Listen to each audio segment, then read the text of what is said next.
Thank you for listening to the Dog Trainers Podcast, a podcast created by dog trainers for dog trainers, or anyone who's ever fallen in love with man's best friend.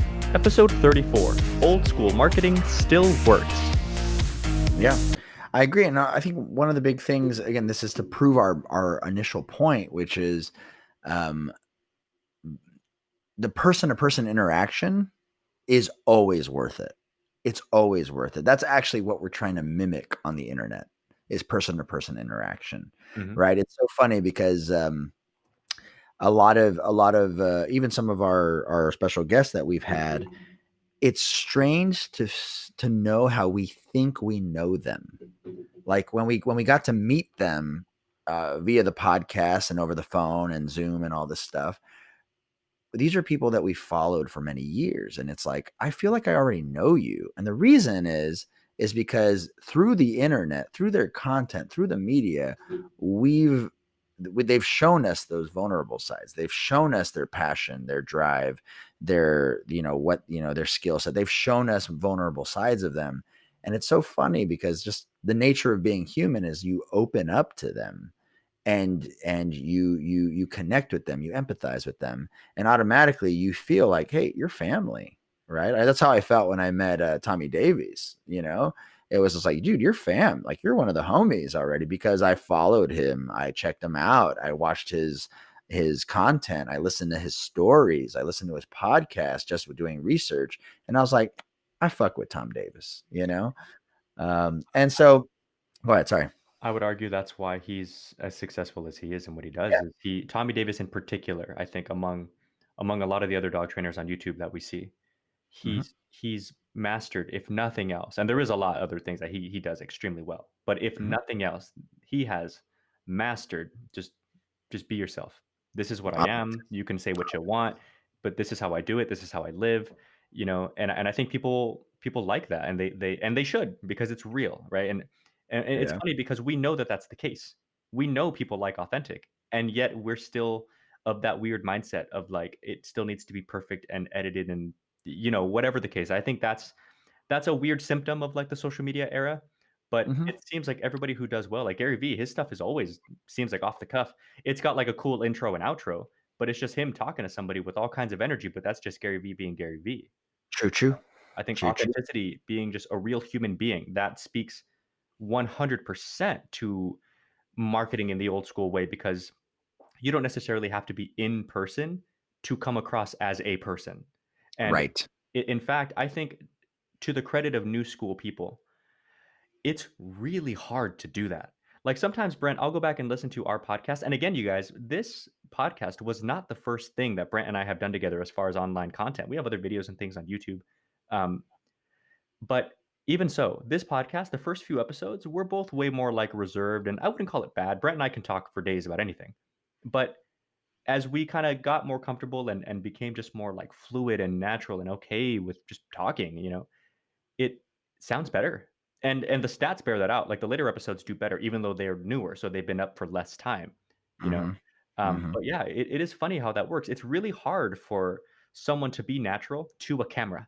I'm looking at my GoPro right now, like but it is hard to do. And Tommy Davis does it beautifully, man. Freaking Michael Ellis does it freaking perfectly, and Yeah. absolutely. Well, it's Just funny. be Michael Ellis is normally talking to a class, and there's just a camera on Oh, him. you're right. Well, yeah, You he know? also does those videos outside where he's sitting there talking to the camera, and then it'll cut to him and his dog working on some stuff. But yeah, man, like these guys, they're okay with being imperfect, and it's the best part.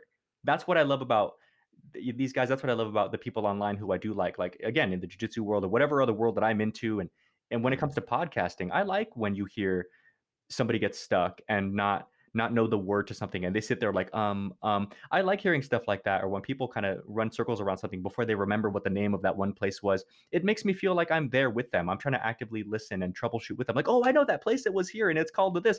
And then when I hear them figure it out, I'm like, yes, there you go. Like it makes you feel like you're a part of it. Yep. I agree. I totally agree. What was something I was thinking about? Oh, here's another topic that we can move on to. Finding ways to add value for free or pretty darn close to free. Yeah. Okay. So like what does this mean? This ultimately means, guys, I remember being a young business person and thinking, but shouldn't they pay me for this consultation? But shouldn't they pay me for my time? But shouldn't they? And don't get me wrong, know your worth. Yes, you totally should get paid. If someone is taking up your time or wants your professional opinion, they should totally pay you. I can't explain how many parties I've been to where someone be like, "Oh, you're a dog trainer?" And then Hmm. I spent 30 minutes trying to explain their dog's problems to them. And I say, "Call me in the morning when we're not drinking." Never hear from them. Never heard from them. Ever, right? Yeah. So offering our value for free. If you see someone who needs help, if you see someone in need, if you see a client who, or even just talking to a client, educating them, education should be free. Initial bits of education, right? You're not running them through a protocol or a system or anything like that, but just talking to them, hearing their problems, what's going on, and not you don't have to charge for it, right? If you really want some money, then maybe give like a 80% discount on it. But definitely listening to people and talking to them is one of the best ways to develop, to just add value for free, right? And that's one of the big things. It's really hard to think of, like, if you're tight on money, like, oh no, but this time is valuable. But you want to know what's funny is the connection, relationship, rapport you develop with that person for helping them out. Strangely enough, makes them want to give you more money. It's so weird. And so, every now and then there's a person who might just take that information you gave them and just roll with it, and you never hear from them ever again. But the way I always looked at that was, if I spent 30 minutes on the phone with someone giving them free advice, at least they were able to help their dogs or move the needle forward with their issues. Hmm.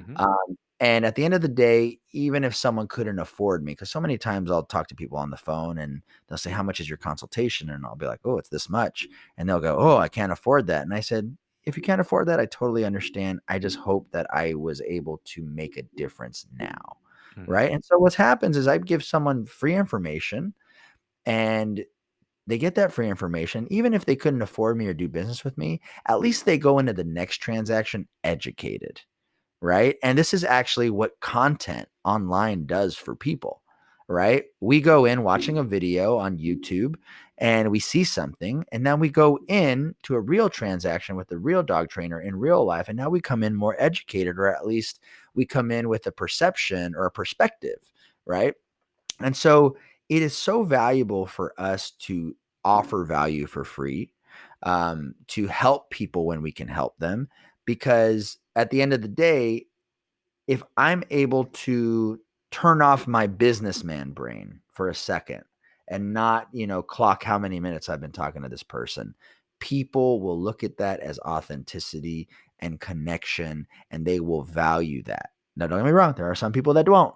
There are some people that will milk you dry for what they're able to get out of you. But I like to believe that a majority of human beings would not. I couldn't agree with you more. And here's one of the realities that I've noticed with giving information for free or giving your time for free or whatever the case. That you can agree or disagree. That's fine.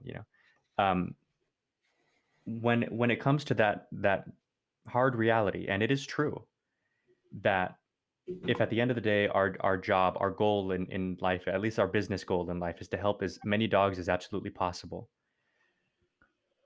you do have to protect your time in a sense from people who just suck it all up.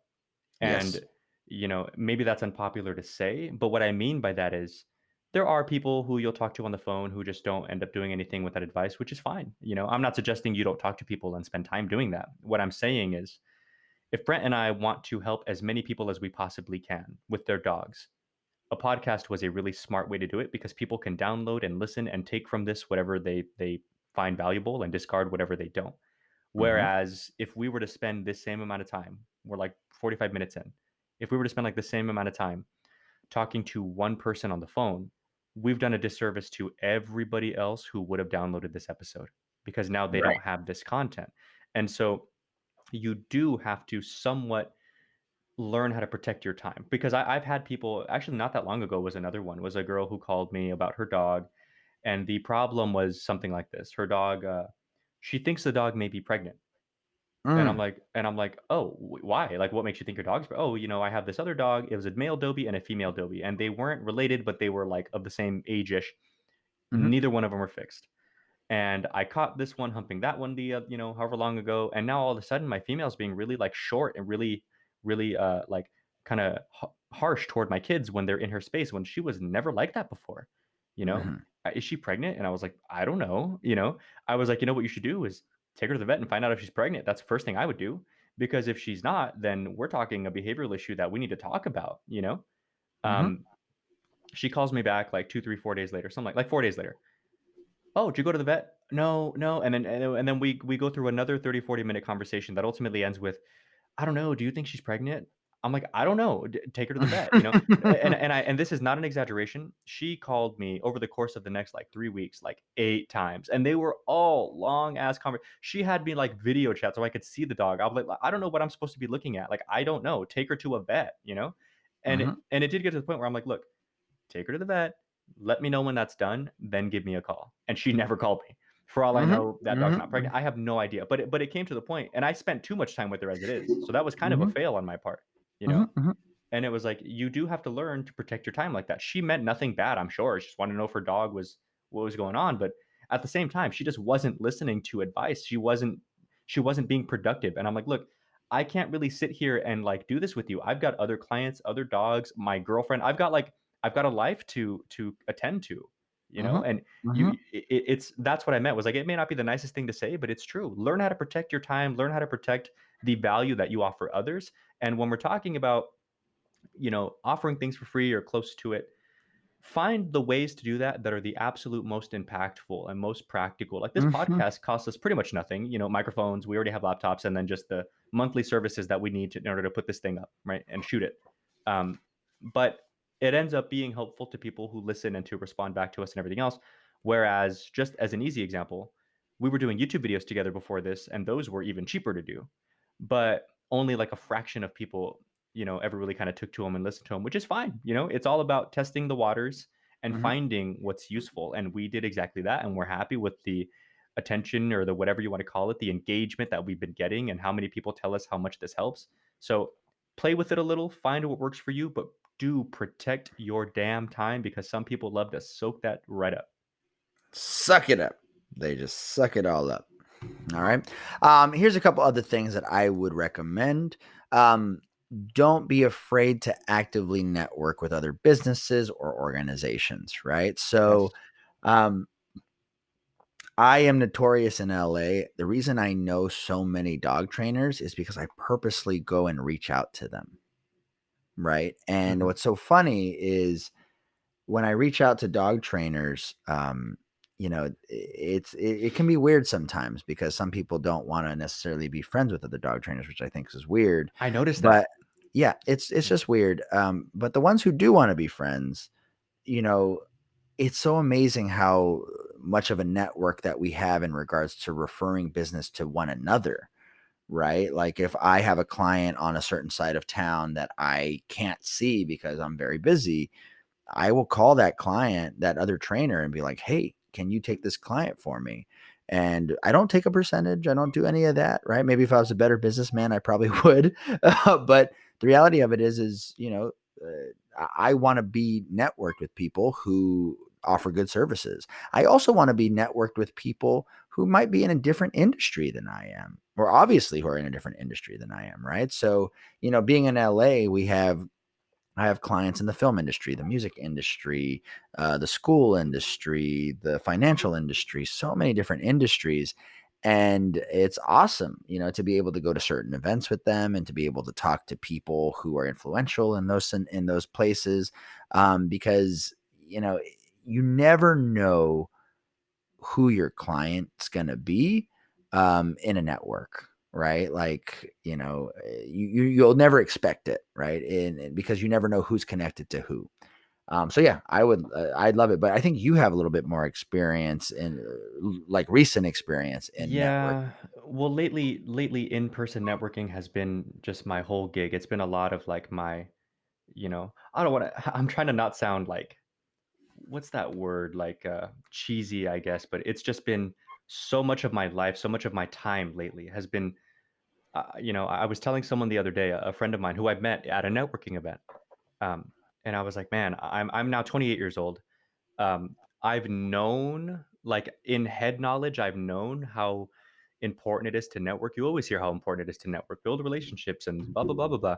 But man, never ever in my life have I experienced just how useful, just how powerful, just how fun it is to build these networks. And so my experience that Brent's talking about is not only again with the Phoenix Metro Chamber Foundation, but I also am with the Chamber of Commerce, which is, chambers of commerce are everywhere, right? In every state, every city, every major city, I think. And it's just like it's just a bunch of businesses that get together and they network and market together and they learn how they can help advertise each other and just get better as business people. That's all it is. And there's all kinds of groups like that. BNI, and they have their little names or acronyms or whatever, but it's the same thing, right? Get out, meet people. And the big difference here is, as opposed to learning how to get referrals and things out of clients, these are people who are other business people. They don't necessarily know you outside of work, at least not in the beginning. So again, it's your job to learn how to build a relationship, not just like, oh, hello, I'm in a suit and tie, and my name is Mariano, the local dog trainer. It's like, oh man, let's go In have a some. suit and tie. Yeah, That's good. again, a lot of them have like these funny like little stipulations like that, But instead, it's like, yeah, well, that's cool, man. Listen, why don't we go get some coffee? Oh, you Yeah. train too? Let's go to the gym this day. Let's do that. Like, let me get to know you. How about that? Yeah, yeah. And then from there, you get much more effective because once again, you're kind of breaking through that weird like artificial barrier and just learning how to befriend people. But because they're business minded people who are all in the same boat as you, is trying to find new leads, trying to build that client base. That's why they're in the chamber. You guys kind of go through that ride together. You see what works and what doesn't work together. You Mhm. have the opportunity to assess, because all businesses, all industries are different. So it'll be like, oh yeah, well Right. this guy's in the website building business. I can see why that didn't work for him, but I think that could work for me. I'm gonna try it. I know he said it didn't work, but maybe for me it will work. So like you get a chance to feel all these things out. And I think what's been most beneficial for me is meeting older business people. I think Brent, you can agree to this. Mhm. Nothing, or almost nothing at least, helps you grow as a person like building a business, you know? Right. Um, and Right. so meeting these other business people, they've done a lot of the same work that we've done. You read the books, you try to get better at self-help, you try to become more organized, you try to become more empathetic to your girlfriend because you're so tied up in making this thing a success, you forget to take her out. I'm being honest, man, I have that problem. Um, and I try to be really good about it. But you meet other people who have these other struggles, and not only is it nice because you're like, "Oh, I'm not the only psychopath on planet Earth," but also, like, y there's so much information that they know that you don't know, and the things that you learn, the friendships that you make, and when we talked earlier about finding creative ways to offer value for free or close to it, stuff like that, you know, we started that new podcast. It's like, how come I don't know about the other podcasts for things like this? Like, is this one of the first or maybe the first or whatever? Like, you know, it's amazing to see just what these people know outside of what their craft is. And to Brent's credit Right. too, I also agree with you, man. LA is a very diverse place. I was shocked how diverse Phoenix is too. I'm like, wow, Yeah. okay. There's a voice actor buddy of mine out here who wants to help us actually for the podcast. I actually need to get us all in touch for like Coming intros and this outros and stuff. summer. He's good, Yeah. man. Like I'll send you his reel, but like there's that kind of thing. There's my good friend Jimmy Thompson, who is a realtor, but this guy is like insane with his just he is like one of the most friendly like he's so nice, I feel like an ass. You know what I mean? And I think I'm nice, but like, and I've known other realtors because McKenna and I were looking for this house for like months, and the market's been so nuts with everything going on. But Yeah. and we worked with another realtor too. But man, after meeting this guy, he's the man. When I buy my house, it's him. But Yeah, for sure. I agree with you though. Making those friends in all these different industries is absolutely invaluable. And all the things that you learn and all the ways that you can grow and just have fun with these people and make actual genuine friendships is Mhm. just a plus along the way. 100%. 100%.